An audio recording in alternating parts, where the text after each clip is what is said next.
మీ ఎలాంటి వ్యాపార ప్రకటనలకైనా వెంటనే మా ఛానల్ సంప్రదించండి. శ్రీ గురుభ్యో నమ. హరి ఓం. శ్రీ మహాగణాధిపతయే నమ. శ్రీ మహాసరస్వత్యై నమ. శ్రీ గురుభ్యో నమ. హరి ఓం. అగజానన పద్మార్కము గజానన మహర్నిశం అనేకదం తం భక్తానాం ఏకదం తముపాస్మహే. వందే శంభుముమాపతిం సురగురుం వందే జగత్కారణం వందే పన్నగభూషణం మృగధరం వందే పశూనాం పతిం వందే సూర్యశశాంకవక్నినయనం వందే ముకుందప్రియం వందే భక్తజనాశ్రయం చ వరదం వందే శివం శంకరం. 2025 సంవత్సరం డిసెంబర్ నెల 2వ రాశి వృషభ రాశి. ఈ వృషభ రాశి యొక్క స్వభావం, వృషభ రాశి ఈశ్వరుడు యొక్క వాహనం. ఎద్దు అనగా ఈశ్వరుడు వాహనం. శుక్రుడు, శుక్రాచార్యుడు, ఈ 2 గ్రహాలు కూడా చాలా ఈ రాశులు విశేషమైంది.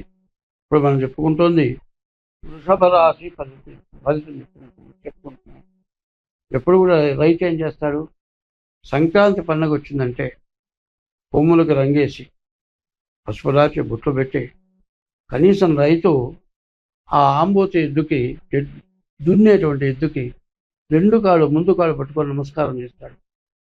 అంటే సాక్షాత్ పరమేశ్వరుడుగా నమస్కరిస్తారు.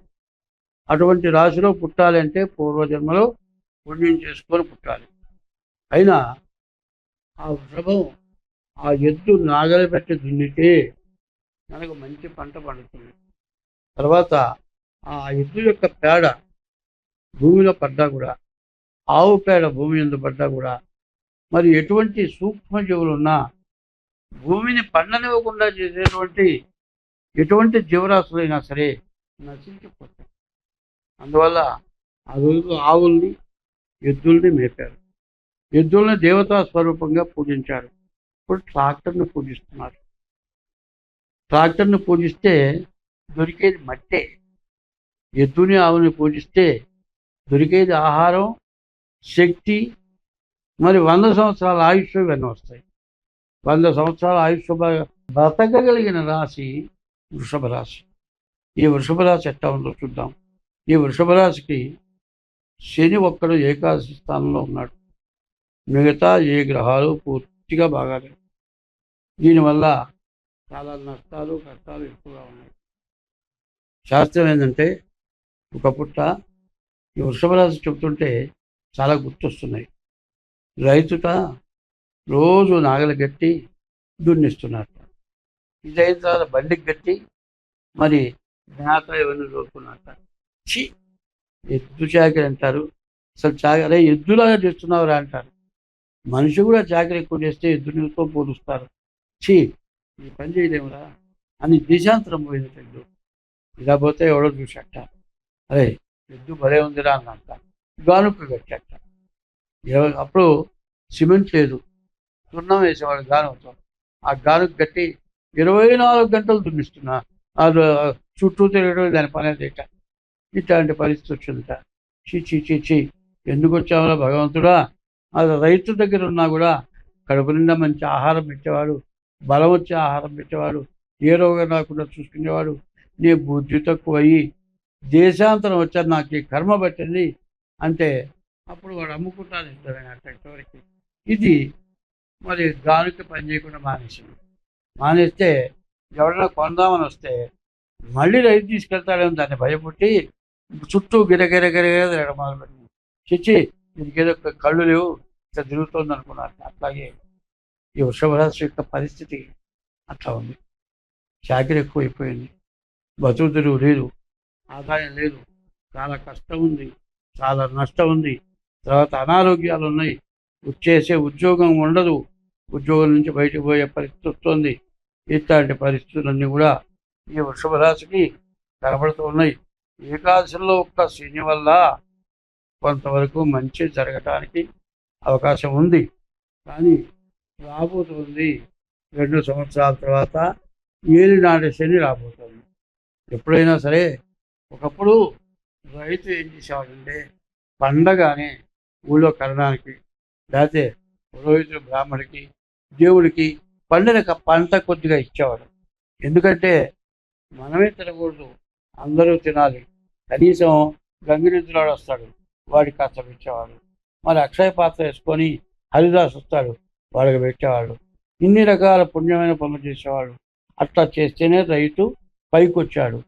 కానీ ఇప్పుడు పరిస్థితి ఏమిటంటే రైతు పైకి వచ్చే పరిస్థితి లేదు. ట్రాక్టర్తో దున్నటం, ట్రాక్టర్ ప్రతివాడు కొండు, ఎవడో ట్రాక్టర్ని కాంట్రాక్టు ఓ రోజు 2 రోజులు దున్నుతాడు పోతాడు. దాంట్లో ఆ మట్టిలో లోపల గడ్డలు మొత్తం నలగవు. నీవు ఆవులు లేవు, ఎద్దులు లేవు.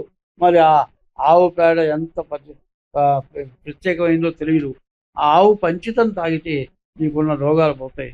ఆవు పంచితం పొలంలో వేస్తుంది, ఆవు పేడ పొలంలో వేస్తుంది, నైది బురదంతా వేస్తున్నారు.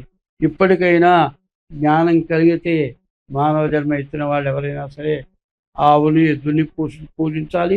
వ్యవసాయం బాగుండాలి, అందరం బాగుండాలి. ఇట్లా బాగుండాలి అంటే ఈ వృషభ రాశి వాళ్ళు తప్పనిసరిగా ఆవుని గోవుని పూజించాలి. గోవుకి ఆహారం పెట్టాలి. ఏదో నీ ఇంట్లో పెంచకుండా గోవుకి ఆహారం పెడితే సరిపోదు. గోవు ఎట్లాంటిదంటే ఇంట్లో పిల్లలతో సమానంగా బతుకుతుంది. సరాసరి ఇంట్లో రైతు దగ్గరికి వచ్చి పక్కన పడుకున్న చిన్న పేదూడను చూశాను. మేము పెంచాం, నా దగ్గరికి వచ్చే దూడ మరి ఎంతో ఇదిగా ప్రేమగా ఉండేది. అట్లాంటివి చేస్తేనే ఈ వృషభ రాశి వాళ్ళకి బ్రతుకు తెరువుకి మంచి మార్గం రాబోతోంది. ఏలినాటి శని, ఈ ఏలినాటి శని వచ్చింది అంటే మాత్రం ఇక మాత్రం మిమ్మల్ని బాగు చేసేవాళ్ళు ఎవరు లేరు. కాబట్టి ఈ రాశి వాళ్ళు ఎంత జాగ్రత్తగా బతికితే అంత మంచిది. 2 సంవత్సరాల కల్లా రాబోయే ఏలినాటి శని నుండి మీ మహాపాపాలు పోగొట్టుకోవాలి అనుకుంటే గోవుని పూజించండి, గోవుకి ఆహారం పెట్టండి. చేతనైతే ఒక దూడను తీసుకొచ్చి మేపండి. దాన్ని ఒక ఈత అయినంత వరకు ఆ ఆవుని దూడను మేపితే 7 సంవత్సరాలు రాబోయే 7 సంవత్సరాల 6 మాసాలు మీకు రాబోయే కష్టం రాకుండా ఉండాలి అనేటువంటి ఉద్దేశం మీకు ఉంటే మీకు ఖచ్చితంగా మీ బాధలన్నీ పోతాయి. ఈ చెప్పింది మీరు చెయ్యకపోతే తర్వాత 2 సంవత్సరాల తర్వాత మీకు బాధలు ఎక్కువ అయిన తర్వాత అప్పుడు మాత్రం ఖచ్చితంగా నేను గుర్తుకొస్తాను.